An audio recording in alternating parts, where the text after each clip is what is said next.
há uma vontade mais orgânica do que eu jamais anotei de se fazer essa agenda da reforma tributária ser colocada. A minha preocupação, entretanto, é de que essa discussão está acontecendo, de novo, à revelia da maioria da opinião pública. Então, hoje eu tive, pela manhã, eu tive na feira de agricultura. Essa reforma tributária, ela elimina aquela isenção que eu falei para vocês, o crédito presumido de 25% para a agricultura. Até o presente momento, só a CNA está sabendo disso. Daqui a pouco, quando começar os jornais a interpretarem isso, vai se levantar o lobby reacionário deles. Com um governo fraco, lamento, essa é a minha opinião, quem pensar diferente, um governo fraco, a tendência é encolher, é recuar. Então, depois, tem alguns outros problemas, vamos lá. Ok, indústria no Ceará, mas ou a gente reindustrializa o Brasil, ou a primarização da nossa economia não paga a conta, Honório. É simples de entender, nossa sociedade aspira um modo de vida igual ao europeu e norte-americano. E esse padrão de consumo se refere a um padrão tecnológico que nós não sabemos, não temos como fazer. E a nova etapa disso, que são os serviços sofisticados associados a essa indústria moderna, o Brasil está absolutamente fora. Como a gente aspira a importar, de novo, como é o ciclo da crise no Brasil? Vocês vão ver de novo o filme acontecendo. Eu exorbito a taxa de juros, como estou fazendo, mascaro a taxa de câmbio. Por favor, me perguntem sobre isso, porque isso aqui é extremamente popular e não é fácil de explicar fora daqui. As pessoas acham que eu estou sendo elitista, não estou não, é porque demora a gente a entender as coisas que a gente não tem a oportunidade de pedagogicamente, com exemplo, com um bom professor e tal. Então, veja bem, se eu boto o juro muito alto, tudo quanto é de especulador do mundo inteiro aparece na telinha de computador lá em Tóquio, lá em Londres e tal, que tem um país maluco pagando juro real com garantia soberana do governo, overnight, ou seja, com prazo de liquidez de hoje para amanhã, 13% de juros, enquanto eu estou perdendo, eu tiro ien no Japão, juro negativo, eu trabalho com yuan na China com juro negativo, eu trabalho na Europa com euro com juro negativo, eu trabalho nos Estados Unidos com juro negativo, e tem um país pagando 13%, 10%, 11%, 12% real, overnight, com garantia soberana do governo. Eu venho para cá tudo. O que acontece com o preço do real, se eu tenho com o preço do dólar, se eu tenho uma super oferta de dólar no mercado? Escuta, é simples. Se tiver uma super oferta de dólar, o preço do dólar cai.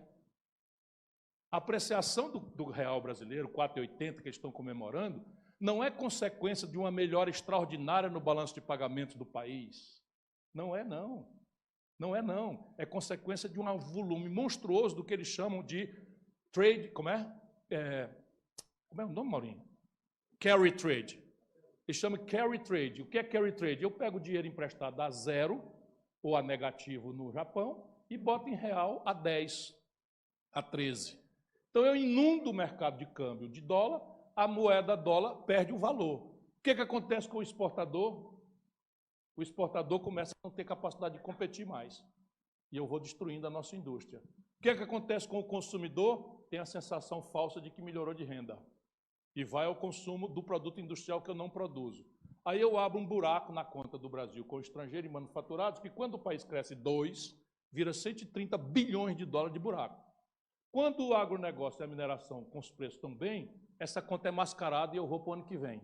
Quando as commodities caem de preço, eu tenho uma crise no balanço de pagamento, eu quebro e o meu governo vai para o brejo. Aconteceu com o Fernando Henrique em 99, aconteceu com o Dilma. A mesma gente, o mesmo modelo econômico e tal. Agora nós estamos o quê? Commodities em alta, tendente para baixa. O minério de ferro estava a 130 dólares, já está a 100. Petróleo bateu uns 180, já está em 100 e tal. E a comida ainda está bombando. Então, você tem as commodities em descenso, ou seja, um ciclo de coisa. O juro brasileiro em alta, provocando uma valorização aqui. O consumo tende a aumentar na margem, por quê? Porque você tem outras travas. Qual é a outra trava? O Brasil tem hoje 70 milhões de pessoas com mais de 18 anos inadimplentes. Vocês estão entendendo?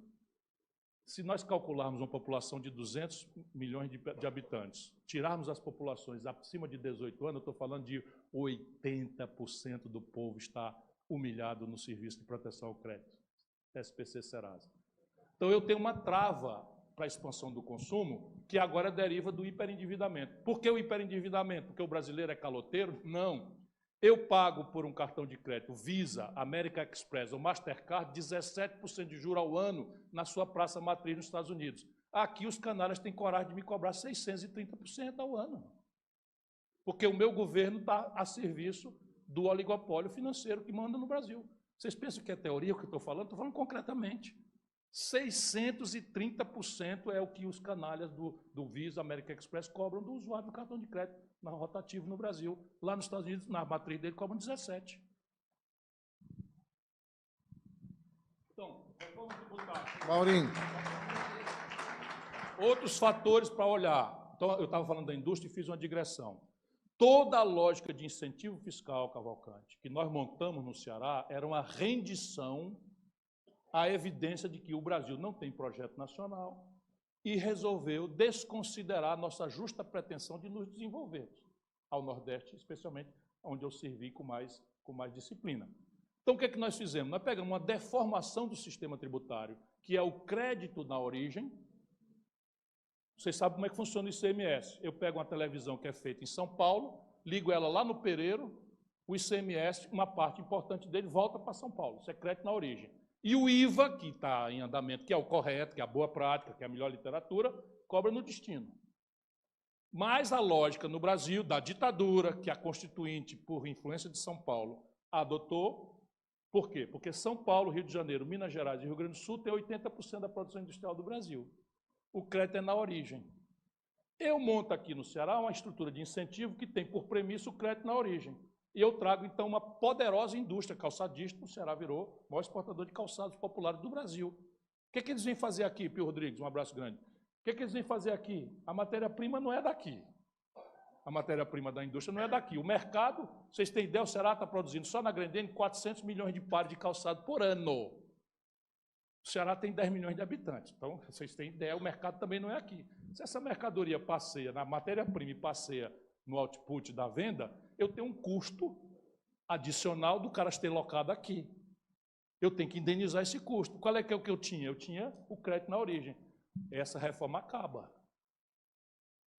Pura e simplesmente acaba.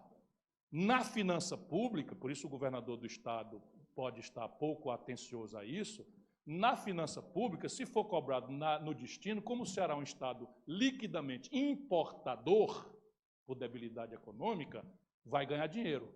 O Estado vai ganhar dinheiro. Só que São Paulo não pode abrir mão do crédito. Como é que vão resolver essa contradição? Porque se tirar o crédito na origem de São Paulo quebra, já está quebrado, Rio Grande do Sul já está quebrado, Minas Gerais já está quebrado, Rio de Janeiro já está quebrado e meio. Então, são questões que nós vamos ter que resolver. Depois você tem o seguinte, atenção, setor de serviços. A lógica do IVA, tecnicamente, é uma alíquota só. Hoje, ISS do SAT é 3% a 5%. Nós estamos falando agora de uma alíquota de 24% de ISS. As pessoas vão começar a acordar para isso que eu estou falando aqui. Eles estão preocupados, o Mauro Filho, para nossa sorte, é o único cara que está preocupado em fazer uma coisa correta. E está lá com esses assuntos todos, ele domina o assunto e está procurando coisas imaginosas. Por exemplo, a ideia é substituir, que não é renúncia fiscal, o incentivo fiscal da indústria por um fundo de desenvolvimento regional. Vai ser de status constitucional não contingenciável ou vai ser tipo esses fundos FUST, que está contingenciado desde que nasceu? Tudo isso é para a gente ver. Eu sei o seguinte, que do jeito que está, vai piorar. Do jeito que está, vai piorar.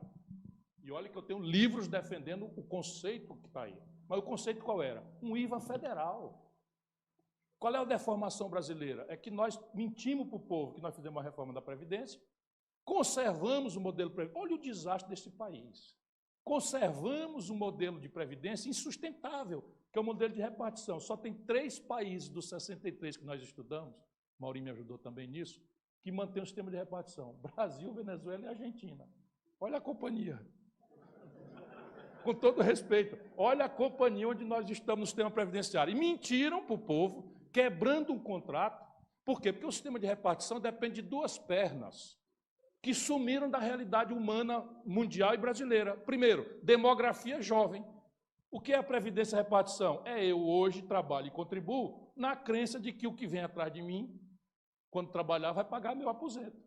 O governo quebrou o contrato. Hoje o nordestino do semiárido não tem mais aposentadoria. Por quê? Porque tem que ter 40 anos de contribuição com uma idade mínima que ele não alcança. Compreende? E a população sentiu que foi lesada. E aí, resultado prático, nós estamos num brutal envelhecimento da população e a outra perna é alto nível de formalidade do mercado de trabalho. Nós aprovamos uma reforma trabalhista e, veja bem, temos que aprovar uma reforma trabalhista, mas nós aprovamos uma que faz uma aposta na informalidade. E a Previdência Social depende, por definição, da carteira assinada. Se eu não tenho carteira assinada e amanhã, por qualquer porta, eu tenho direito a uma coisa qualquer da Seguridade Social, quebrou o sistema. E aí eu inventei um negócio chamado PIS/COFINS, que é 2 de 5 tributos sobre valor adicionado. O mundo inteiro só tem um, é o IVA, VAT. O mundo inteiro. E como ele é incidente sobre o consumo com alíquota única, ele ganha escala e todo mundo pode pagar 6%, 7%, que é o padrão do IVA quando a gente viaja para a Europa, para os Estados Unidos e tal, o padrão 7%, 8%, olhe lá. No Brasil ele vai nascer com 24%, 25%. Por quê? Porque eu tenho PIS, COFINS, que são cofinanciamento da Previdência, como tributação sobre valor adicionado. Eu tenho o ISS do prefeito, eu tenho o ICMS do governador e eu tenho o IPI do presidente da República. Juntou tudo para fazer o que os empresários querem? Simplificação e redução da carga tributária. 2 objetivos corretos para o setor comercial, absolutamente corretos, porque se olhar tecnicamente, o Brasil está subgravando patrimônio e retenção especulativa de capital e supergravando o consumo e o investimento. Na direção oposta do que o mundo faz. Mas também não tem essa discussão. Por quê? Porque bonito no Brasil é ser ignorante. Eu vou ser presidente do Brasil e minha cartão de visita é eu sou tão idiota e ignorante quanto o mais imbecil dos ignorantes que for. Não entendo nada disso. Chama o Paulo Guedes, disse um. Agora o outro está dizendo eu vou dar picanha e cerveja para as pessoas. Pô, não é assim que querem, vão assim. Né?